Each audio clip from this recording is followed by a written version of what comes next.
Ok, pessoal, bom dia. Hoje nós vamos falar sobre um conteúdo bastante significativo que é as ligações, que são as ligações químicas. Então, as ligações químicas, elas acontecem por uma razão muito interessante, que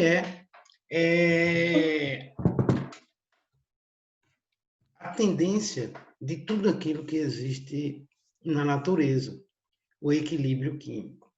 Então, tudo que existe na natureza, eles tendem a um equilíbrio químico, tá? As nossas próprias realizações pessoais, os nossos sonhos, tudo tem a ver com essa tendência, não é, a um equilíbrio, pelo menos que nós desejamos que elas sempre se aproxima da máxima estabilidade possível. Com os átomos, os elementos químicos, isso não é diferente. Então, nós vamos falar hoje sobre as ligações químicas e as ligações, vocês sabem que elas acontecem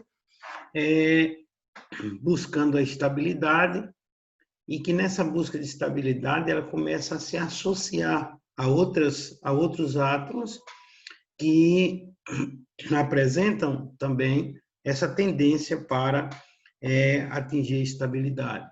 Então, nós vamos falar hoje sobre as ligações químicas, mas antes nós vamos para as substâncias simples e uma substância composta.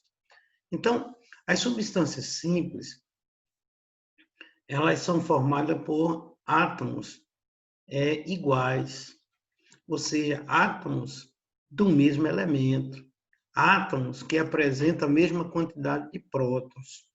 Então, você sabe que um átomo ele pode doar elétron, pode compartilhar elétron, pode perder, pode ganhar. Então, tudo isso na busca de alcançar a estabilidade química.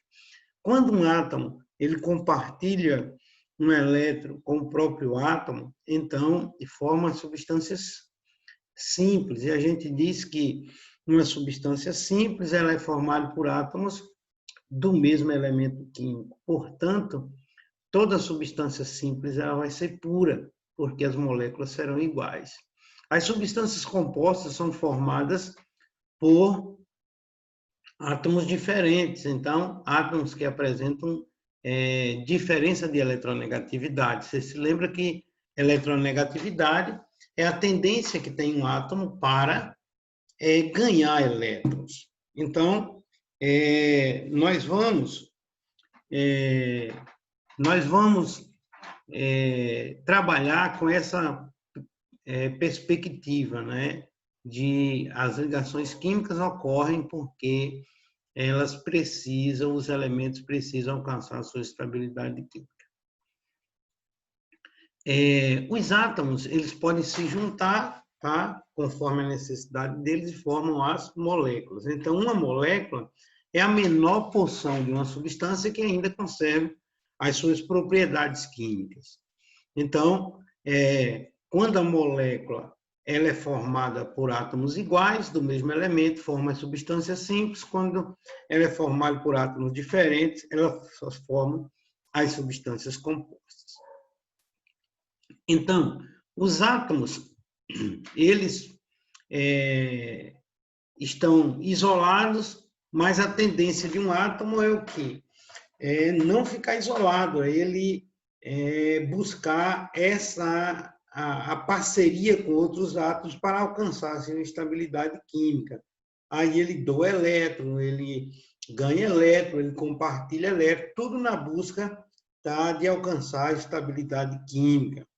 Então, essa diferença de eletronegatividade e eletropositividade serão muito importantes para a compreensão, por exemplo, das ligações químicas.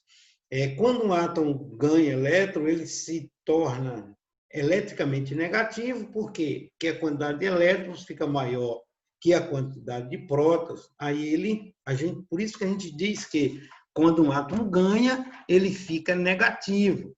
Quando ele perde, ele fica positivo. Por quê? Porque ao perder elétron, a espécie química fica desbalanceada eletricamente. Então, com carga positiva maior que a quantidade de carga negativa. Por quê? Porque o átomo acabou de perder elétron. Então, quando ele acaba de perder elétron, ele se torna uma espécie química chamada íon, que é eletricamente positivo, portanto, é um íon que a gente chama de cátion, e o número de prótons é maior que o de elétron, pela razão que eu acabei de explicar. O átomo perdeu elétron. Então, quando um átomo perde elétron, ele se torna um íon positivo chamado de cátion, e ele é eletricamente positivo pelo fato da quantidade de prótons do núcleo ficar maior que a quantidade de elétrons da eletrosfera, porque o átomo perdeu elétrons. Então, um átomo pode adquirir estabilidade química. Qual é o processo? 8 elétrons na camada de valência para aqueles átomos que têm mais de 2 camadas, de 2 ou mais camadas, e 2 elétrons para aqueles átomos que têm apenas uma camada, no caso do hidrogênio e do hélio.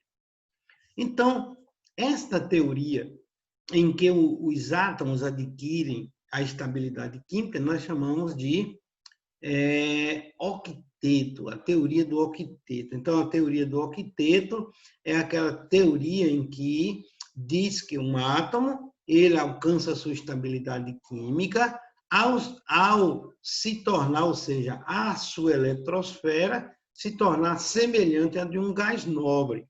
Então, quando a camada de um elemento químico qualquer ela adquire uma quantidade de elétrons igual àquela que tem nos gases nobres, a gente diz que ela atingiu a estabilidade química, tá bom? Então, está aí para você a explicação e a justificativa por que os elementos se unem formando as moléculas. Então, os átomos se juntam por interesse próprio particular de cada um na busca da estabilidade química que será alcançada quando o átomo adquirir 8 elétrons na sua camada de valência.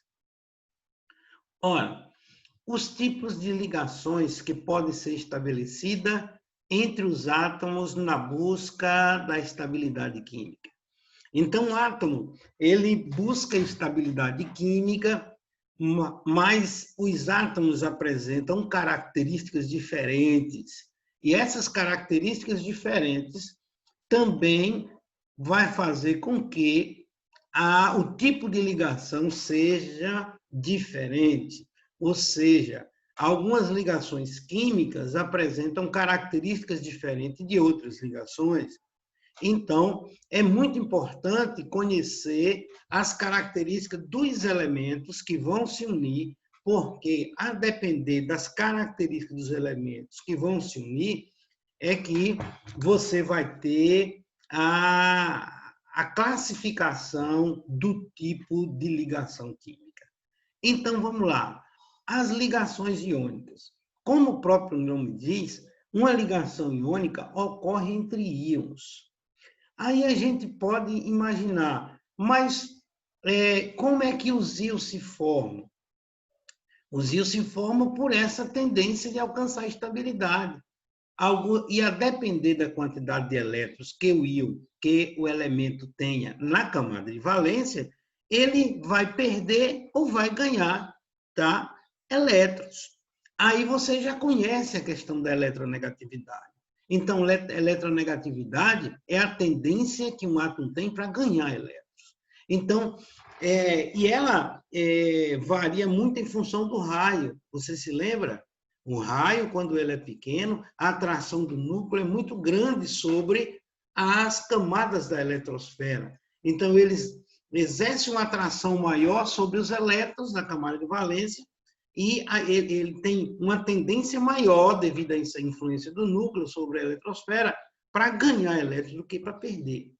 Quando um raio atômico aumenta em alguns elementos químicos, principalmente com aqueles elementos que têm baixa quantidade de elétrons na camada de valência, o que é que acontece?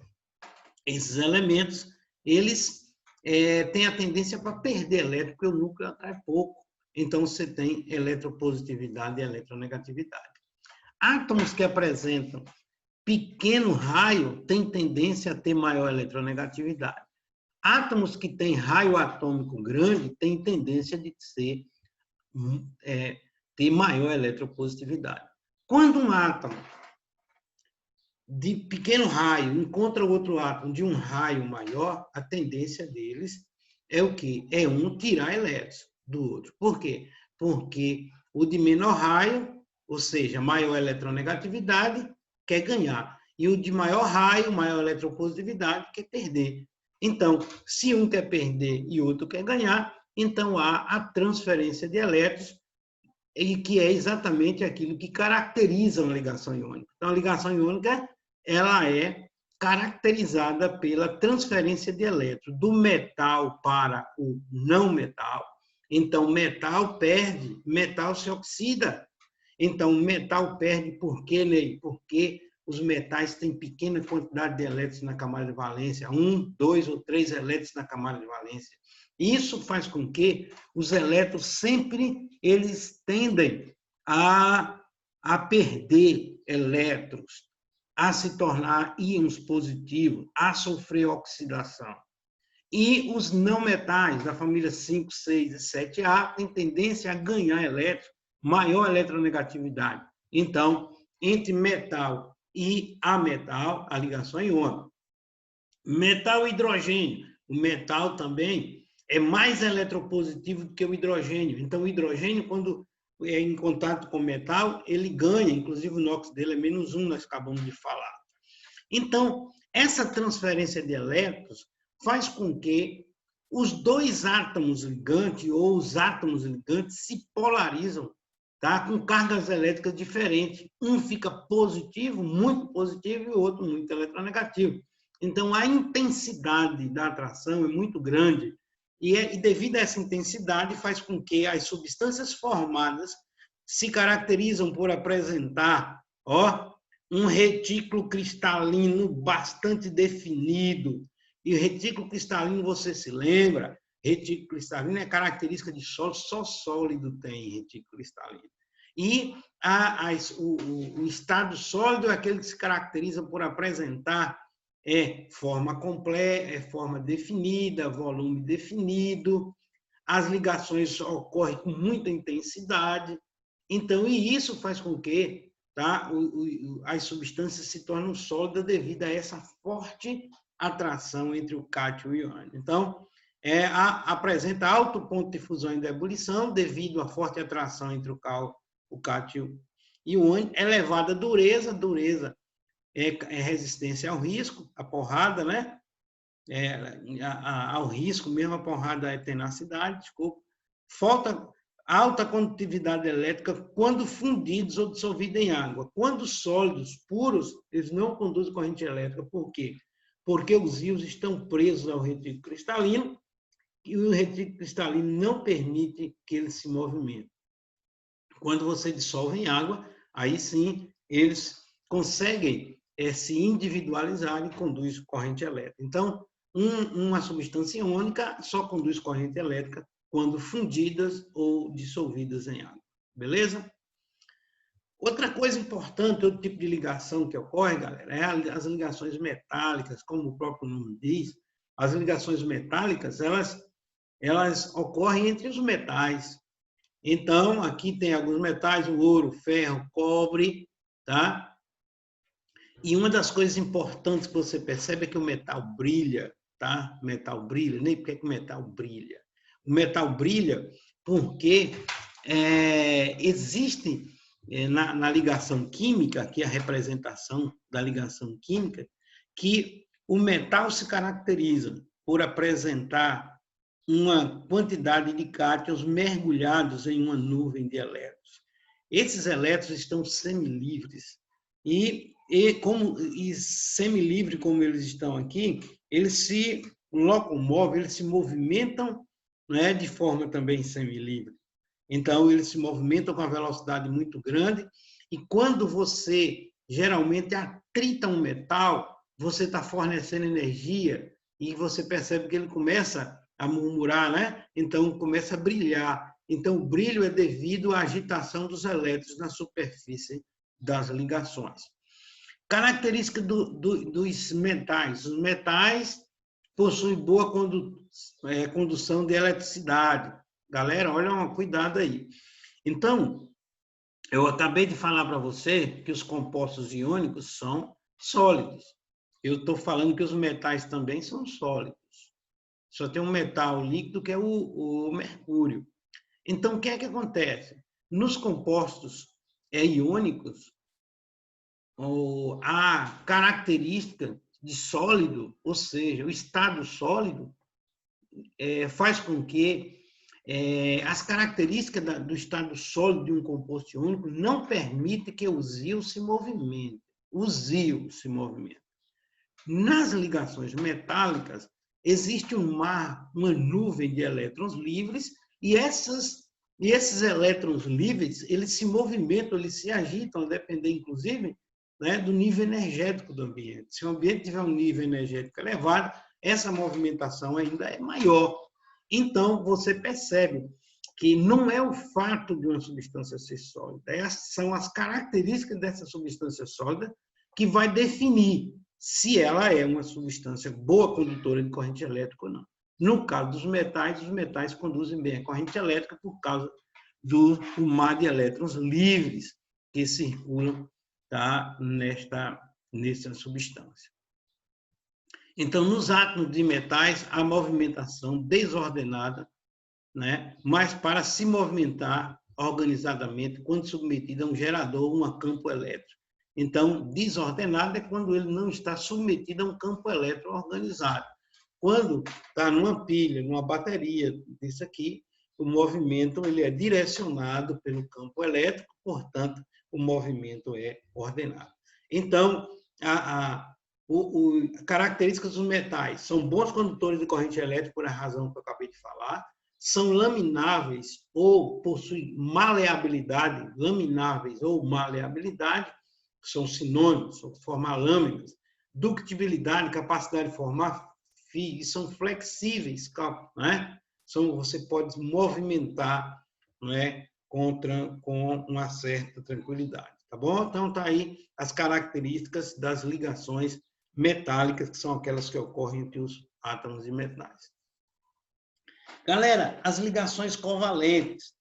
Então, uma ligação covalente, tá, é aquela ligação que ocorre entre... Uma ligação covalente é aquela que ocorre entre átomos de baixa eletronegatividade, galera. Ou seja, elementos com pequena diferença de eletronegatividade, ou quando não existe diferença nenhuma de eletronegatividade, nem quando é que isso acontece. Nas substâncias simples, tá? Quando uma substância simples se forma, ela não se forma entre átomos iguais, então, quando os átomos iguais se unem, não existe diferença de eletronegatividade. Concorda? Então, a inexistência de eletronegatividade entre os átomos não faz com que eles não possam se unir. Eles se unem, só que eles vão se unir por um tipo de ligação química que nós chamamos de covalente. Então, quando existe baixa ou nenhuma diferença de eletronegatividade, não vai haver transferência de elétrons. Os átomos vão compartilhar os elétrons pelo interesse de cada um, tá? E aí eles vão atingir a sua estabilidade. Quantos elétrons eles vão compartilhar? A quantidade que eles necessitam para atingir o octeto, ou seja, para completar a sua camada de valência. Então, nós temos aí, tá, as substâncias covalentes ou moleculares, né, que têm baixa eletronegatividade ou nenhuma diferença de eletronegatividade. Vocês sabem já que os elementos que podem compartilhar elétrons da família 4A até a família 7A. Família 4 pode compartilhar ou pode ganhar ou pode perder, ela está ali intermediária. Família 5. Família 5 compartilha 3 e completa 8. Família 6 compartilha 2 e completa 8. Família 7A compartilha 1 e completa 8. Compartilha com quem? Com outros elementos químicos, inclusive com hidrogênio. Tá? O hidrogênio com a metal também forma compostos covalentes. Então, a metal com hidrogênio e hidrogênio com hidrogênio formam ligações covalentes.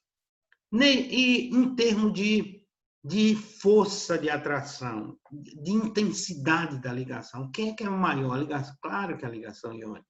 A ligação iônica é muito mais forte que a ligação covalente, por uma razão muito evidente, você já inclusive percebeu, eu tenho certeza, que onde há transferência de elétrons, há a polarização dos extremos, um fica positivo e outro negativo, a atração é intensa, é muito forte. Já no compartilhamento de elétrons, essa atração não é tão violenta, não é tão grande, portanto, as ligações não são tão intensas. Isso é tão verdade, galera, que nos compostos iônicos, eles são sólidos à temperatura ambiente, enquanto nas ligações covalentes, eles podem apresentar-se nos 3 estados físicos: sólido, de baixo ponto de fusão e de ebulição, líquidos e gasosos. Então, enquanto nos compostos iônicos, as substâncias se apresentam unicamente no estado sólido, os compostos covalentes, eles se apresentam nos 3 estados físicos: sólidos, líquidos e gasosos. Apresenta baixo ponto de fusão e de ebulição, devido às ligações serem bem mais fracas do que nos compostos iônicos, e também baixa condutividade elétrica quando fundidos ou dissolvidos em água. Beleza? Então, está aí as ligações covalentes. Uma ligação covalente, ela pode também ser considerada ligação dativa. Nem o que é uma ligação dativa? Olha, uma ligação covalente é aquela que ocorre entre um elétron de um átomo e outro elétron do outro átomo. Na ligação covalente, existe também compartilhamento, só que os elétrons, o par de elétrons que vai ser compartilhado, pessoal, pertence a apenas um dos elementos. Por exemplo, o enxofre está aqui no centro dessa molécula. O enxofre está aqui no centro dessa molécula. Então, o que é que vai acontecer? O enxofre só pode compartilhar 2 elétrons. Ele compartilha um para cá e compartilha um para cá. Cada cloro tem 8 e o enxofre já tem 8 também, porque compartilhou 2 elétrons. Um com esse cloro e um com esse outro cloro aqui. Mas esse oxigênio de baixo está faltando 2. E o cloro e o enxofre compartilhou 2, já atingiu o octeto. Então, ele atingiu o octeto, não pode mais formar ligações e está ligado, e tem um átomo de enxofre, de oxigênio aqui embaixo, que está carente de 2. Então, o que é que ele faz? Ele encosta um par de elétrons que é dele, para que o oxigênio possa também desfrutar, usufruir desse par de elétrons que é dele. Tá? Então, ele atingiu o octeto e ainda tem elétrons livres, ou seja, elétrons que não estão envolvidos, tá, com outro átomo. Então, o que acontece? Ele encosta esse par de elétrons e permite que o oxigênio também desfrute desse par. Tá? A ligaçãozinha aqui, setinha, mostrando a ligação dativa representada por uma seta. Hoje em dia não se representa mais a seta, viu? Então, você vai ter que observar, compartilhar os elétrons e observar quem é que tem condição de doar um par de elétrons e estabelecer uma ligação dativa. Então, a ligação dativa é uma ligação que ocorre quando o átomo adquire a estabilidade química e dispõe de pares de elétrons livres. Os elementos da família 4A, eles compartilham elétrons, mas não sobra elétrons. Família 5A compartilha 3 elétrons e pode formar um par, pode formar uma dativa. Família 6A, 2 ligações covalentes, pode formar 2 dativas. Família 7A forma uma covalência normal e pode formar 3 ligações dativas. Então, quem forma ligações dativas na tabela periódica? Família 5, 6 e 7A. Família 5A forma uma dativa e 3 covalentes normais. Família 6A, 2 covalentes normais e 2 dativas. e família 7A, 1 é normal e 3 dativa. Beleza, pessoal? Então, a previsão das ligações covalentes. Então, tem os grupos, ó, e as famílias. Olha a tabelinha que eu acabei de falar para você. Ali, 4A, 4 elétrons de valência, número de ligações 4, nenhuma dativa. Família 5A, 5 elétrons de valência, 3 covalências normais, 1 dativa. 6A, ó, 6 elétrons de valência, 2 covalências normais e 2 dativas. Família 7A, ó, 7 elétrons de valência, 1 normal e 3 dativas. Hidrogênio, ó, 1 elétron de valência, pode formar uma ligação covalente normal, não forma dativa. Então, esse é o raciocínio para que os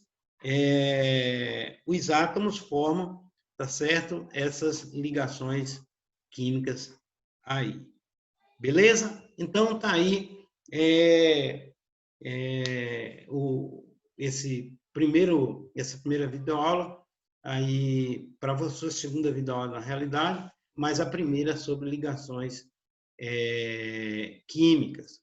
Aí eu vou continuar na próxima aula falando sobre a geometria molecular, para que a gente tenha um tempinho maior para discutir geometria molecular. Por quê? Porque geometria molecular é importante para definir a polaridade, e a polaridade é importante para o próximo estudo que vem depois desse aqui, que são as forças intermoleculares, de polo induzido e forças de hidrogênio, e umas variedades que surgem delas aí, como as interações de Derby.